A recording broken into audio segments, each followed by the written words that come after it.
4월 3일 월요일. 매 순간의 호흡.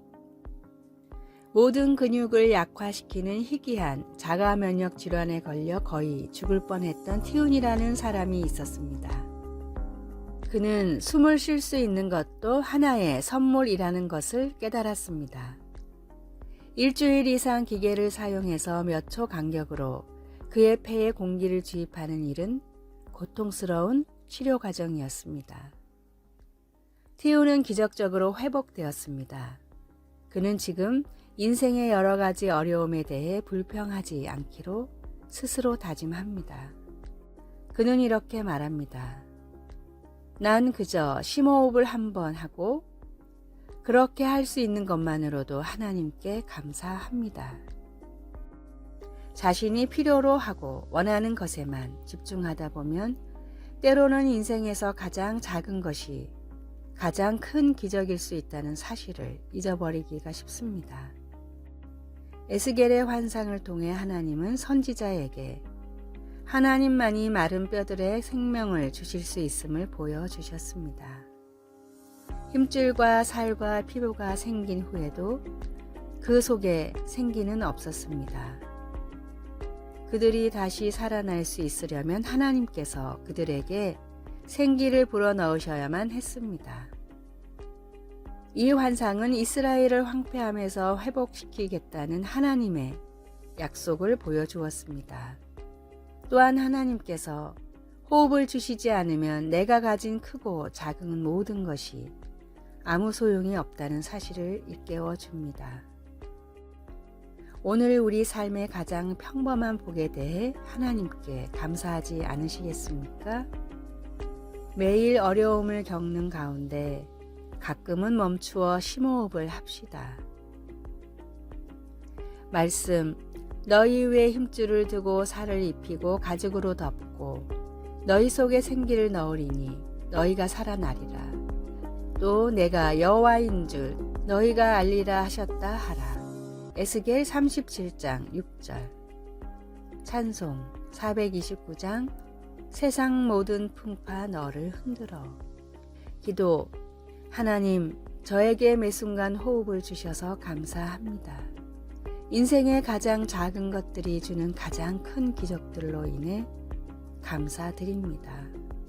아멘.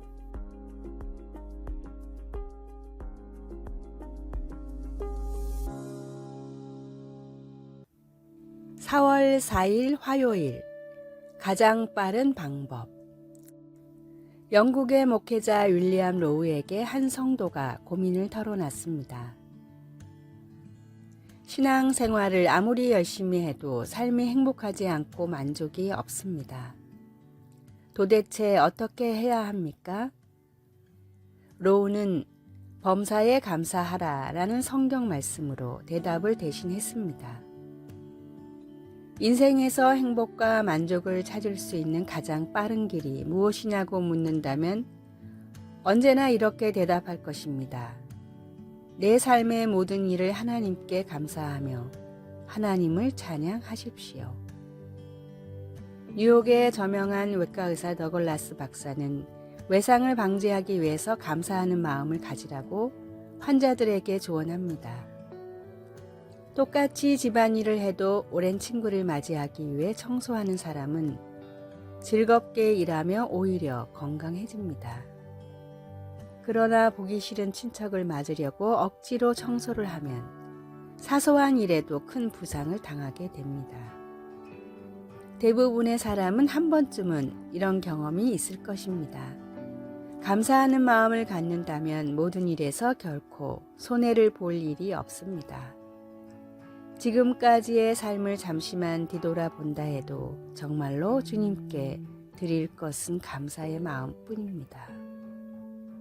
1000가지 감사의 이유를 놓치고 불평하는 광야의 이스라엘 백성보다는 주신 것에 감사하며 주실 것에 감사하는 천국 백성의 마음을 가지십시오.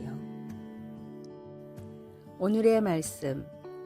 하나님의 지으신 모든 것이 선함에 감사함으로 받으면 버릴 것이 없나니. 디모데전서 4장 4절. 오늘의 찬송 429장 세상 모든 풍파 너를 흔들어. 오늘의 만나 주님께서 지으신 모든 것이 선하니 주님께 모든 일에 감사하게 하소서. 오늘 그리고 이번 주에 주님께 감사할 제목을 적어보고 주님께 감사합시다.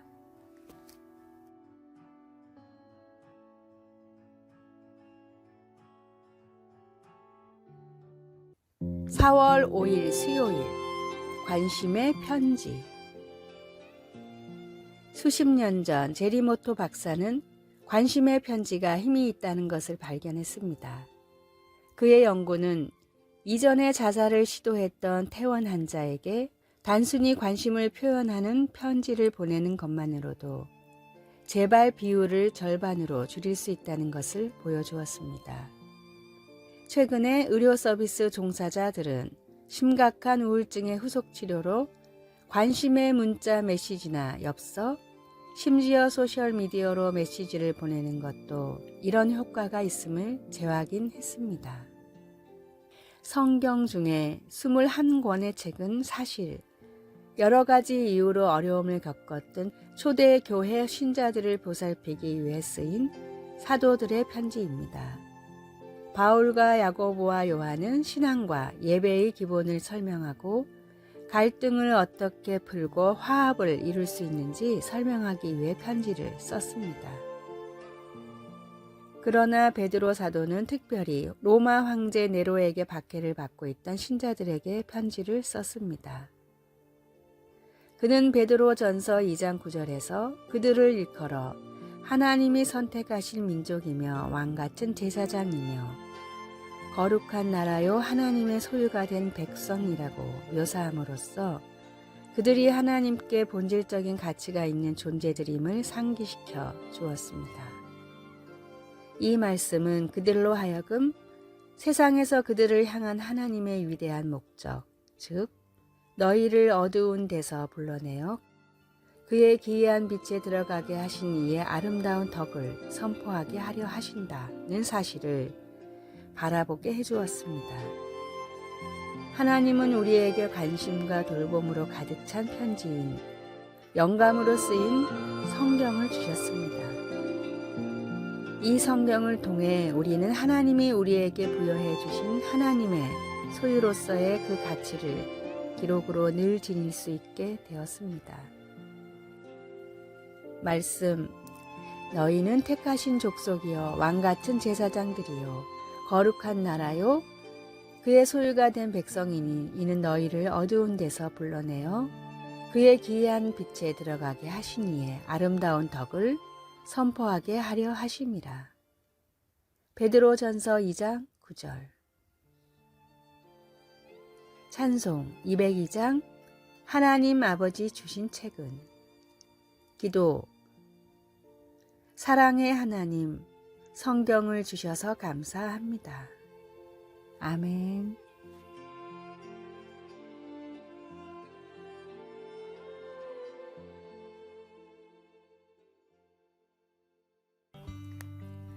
(4월 6일) 목요일 봉우리 위의 종교. 20세기 중국 최고의 지성으로 불리는 류니탕 박사는 자신의 대표작 생활의 발견에서 스스로를 이교도라고 불렀습니다. 류니탕 박사는 목사님인 아버지 밑에서 모태신앙으로 자랐으나 신앙에 의심을 품고 다른 종교에도 길이 있을 거라고 생각했습니다. 이교도라는 표현은 기독교에만 길이 있다는 진리를 비꼬기 위한 의도였습니다. 그로부터 20년이 지나고 류니탕 박사는 이교도에서 기독교인으로 라는 자전적 수필을 썼습니다. 이 책에서 류니탕 박사는 이교도에서 다시 기독교인이 된 이유를 다음과 같이 밝혔습니다. 나는 그동안 다른 우물에 답이 있나 들여다보았습니다. 그러다 한 우물에 빠졌는데 그곳에서는 내가 전생에 저지른 일 때문에 우물에 빠진 것이다 라는 말만 했습니다. 어떻게 기어나와 다른 우물에 빠졌는데 이번엔 쓸데없는 짓 하지 말고 똑바로 살아 라는 책망만 들었습니다. 우물에 빠진 나를 구하기 위해 누군가 직접 줄을 매고 내려온 종교는 기독교뿐이었습니다.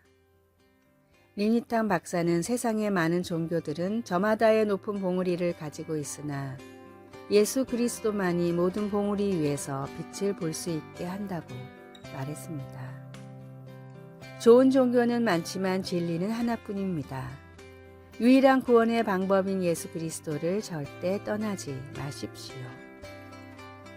오늘의 말씀, 다른 이로서는 구원을 얻을 수 없나니 천하 인간의 구원을 얻을 만한 다른 이름을 우리에게 주신 일이 없음이니라 하였더라. 사도행전 4장 12절. 오늘의 찬송 375장 나는 갈 길 모르니. 오늘의 만나, 세상에 존재하는 유일한 진리의 말씀을 힘써 전하게 하소서. 주님의 이름이 세상의 유일한 진리임을 의심하지 맙시다.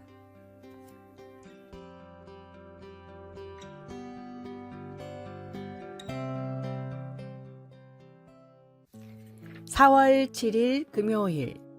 슬픔이 변하여. 늑대에 관해 지식이 많은 전문가의 말에 따르면 늑대들은 기쁠 때에는 꼬리를 흔들며 뛰어논다고 합니다.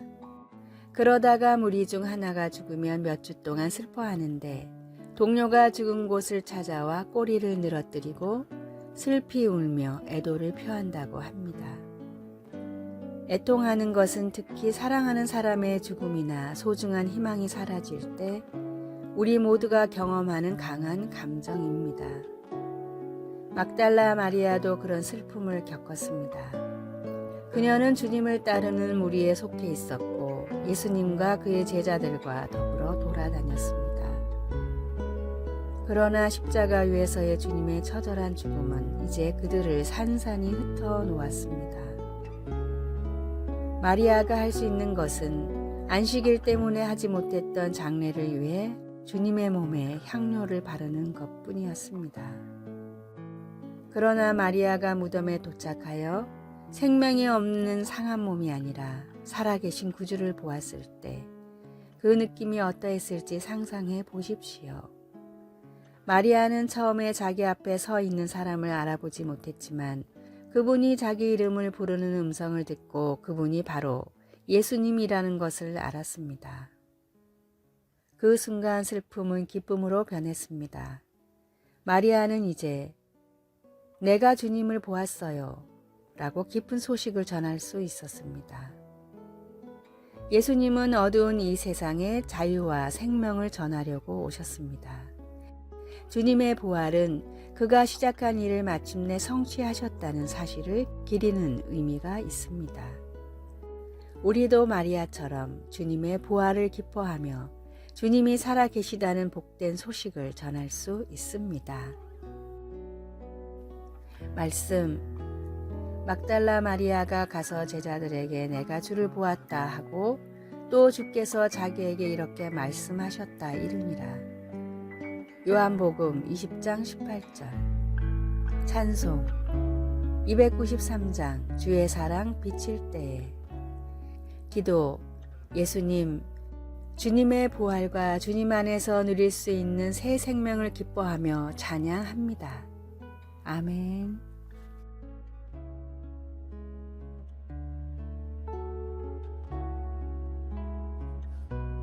아래의 빨간색 글자 구독을 누르시어 더 많은 전도의 열매를 맺으시기를 기도합니다.